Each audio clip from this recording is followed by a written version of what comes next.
মানুষকে খালি ভাতে মেরে চুপ করে বসে থাকেনি, আমাদের মৌলিক অধিকার ভোটাধিকার কেড়ে নিতে চেয়েছে। তাদের দু গালে দুটো কষিয়ে থাপ্পড় মেরেছে দেশের সর্বোচ্চ আদালত।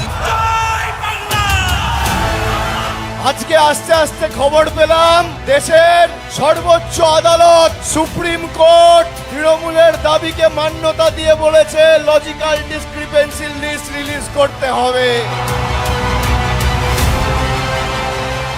1 কোটি মানুষকে বেছে বেছে যারা ভোটার তালিকা থেকে বাদ দেবো বলেছিল, এই জয় মামাটি মানুষের, এই জয় খেটে খাওয়া মানুষের, এই জয় বাংলার। কার ক্ষমতা বেশি মোদিজি, 10 কোটি মানুষ না বিজেপির জমিদার? আজকে কোর্টে হারালাম, এপ্রিলে ভোটে হারাবো। যারা বলে পাল্টানো দরকার, তাই নাকি চাই বিজেপি সরকার।